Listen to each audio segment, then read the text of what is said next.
testemunho dos profetas, e agora a gente já vai pular para o tópico 3. Edificados para a morada de Deus. Vamos lá, tópico 3, nós vamos falar sobre o edifício bem ajustado, o templo santo no Senhor e a morada do Altíssimo. Deixa eu colocar meu livro aqui. Então, nosso comentarista ele fala uma coisa importante aqui. Então, a respeito do edifício bem ajustado. Então, veja, essa figura do edifício, né? Então, um processo, a construção até a maturidade da fé em Cristo Jesus.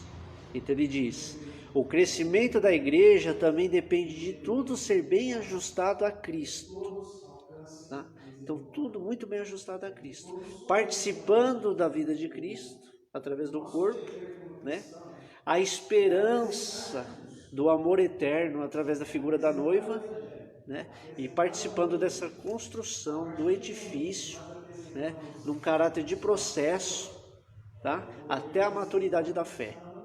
Isso é muito importante. Então, para salientar aqui, repetindo o texto dele, o crescimento da igreja também depende de tudo ser bem ajustado a Cristo.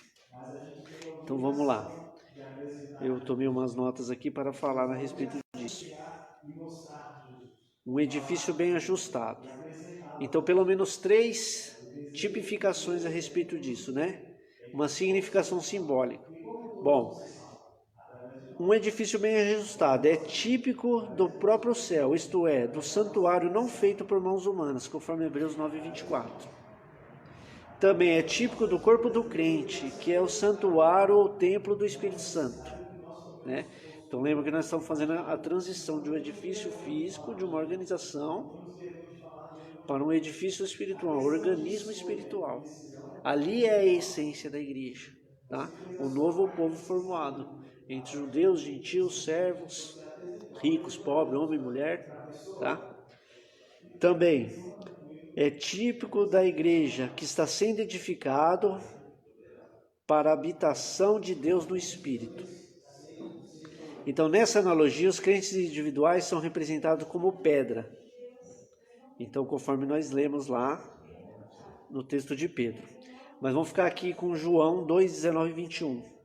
Jesus respondeu e disse-lhes: derribai este templo, e em 3 dias o levantarei. Disseram, pois, os judeus: em 46 anos foi edificado este templo, e tu o levantarás em 3 dias?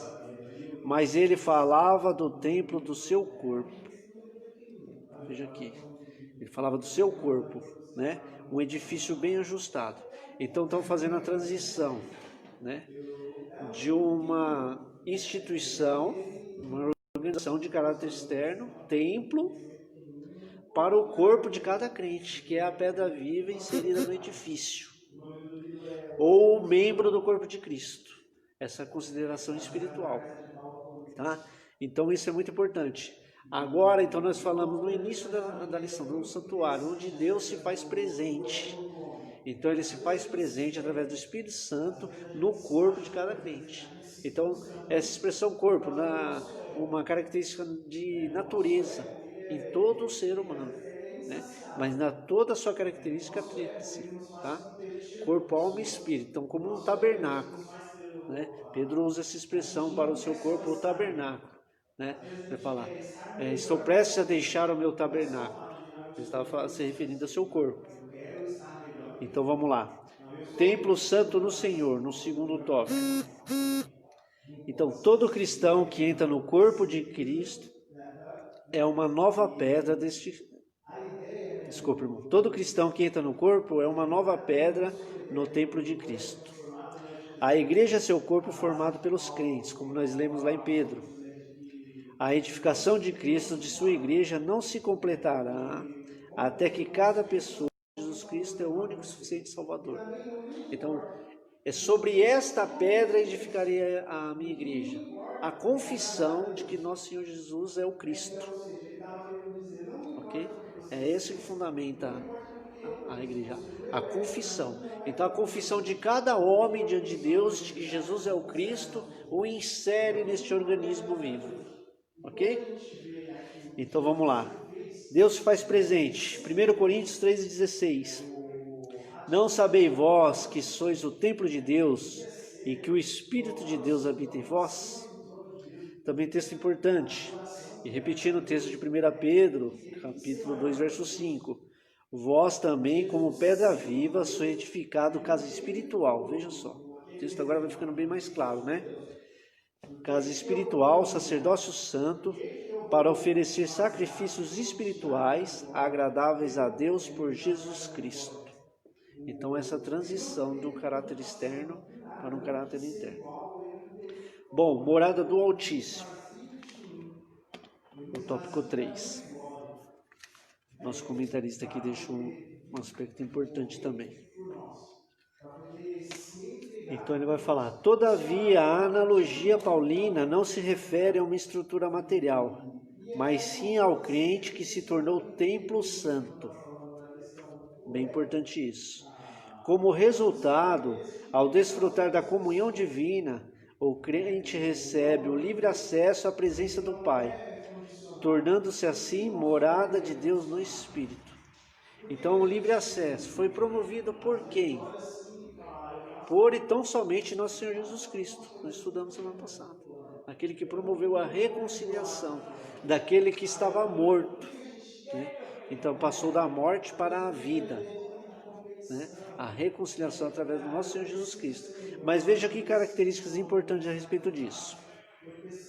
Então, o nosso corpo, embora frágil e mortal, é a habitação do Espírito Santo, né? Mas veja, tudo isso só funciona, vamos falar vulgarmente, tudo isso só funciona se o fundamento é o Cristo. Então Paulo fala, não há como colocar outro fundamento no que já está posto, tá? Então isso só funciona na pedra angular que sustenta tudo isso, que é o nosso Senhor Jesus Cristo, tá? Então, profaná-lo, portanto, é uma desonra para aquele que nele habita. Então agora o corpo de cada crente é o templo. Então como se cuida de um templo? Então isso a gente precisa refletir, né? Para que tome cuidado de não profanar o templo. Então fizemos uma transição de um edifício externo para um edifício interno e espiritual, né? No qual o corpo é o templo do Espírito. Veja só, tem cuidado desse templo e não profanar, senão você ofende, né? Aquele que te promoveu essa reconciliação. O nosso corpo é um membro de Cristo, está lá 1 Coríntios 6:15, no qual já lemos. A sacralidade do nosso corpo não está em sua essência, mas na sua utilidade. Porque, falamos lá, é o mistério da obra continuadora de Cristo, através do corpo místico que é a igreja. Então esse é o mistério, né? A continuação da obra do Cristo. Então ele tem na sua utilidade, tá? Então o corpo não está, a sacralidade do corpo não está na sua essência, mas na sua utilidade. Em como você promove e como você cuida desse templo e as consequências advindas disso, tá? E por fim, que eu separei aqui, o nosso corpo foi comprado por alto preço. O nosso corpo é de Deus, porque Ele o criou e porque Ele o comprou por alto preço. Preço de sangue, o sangue do seu Filho. Fomos resgatados do nosso fútil procedimento. Então, resgatado, a redenção, né? Então, o Ministério da Reconciliação, fomos resgatados e temos partes agora da família de Deus, filhos adotivos e parte da herança com Cristo, tá? Mas repetindo aqui, tudo isso só funciona ao novo povo formado, que é a igreja, se o seu fundamento é o nosso Senhor Jesus Cristo. Então lemos diversos textos a respeito disso, que o Cristo é a pedra angular, a pedra de esquina, sem a qual não há sustento para nada. Amém? Então eu vou ler a conclusão aqui e já finalizar a aula de hoje. A conclusão diz: a comparação da igreja com a edificação indica que estamos em processo de aperfeiçoamento até que todos cheguemos à unidade da fé. A pedra angular, que é o próprio Cristo, não pode ser substituída. A doutrina dos apóstolos e o testemunho dos profetas não podem ser revogados. Que Deus continue abençoando os irmãos, em nome do nosso Senhor Jesus Cristo. Amém.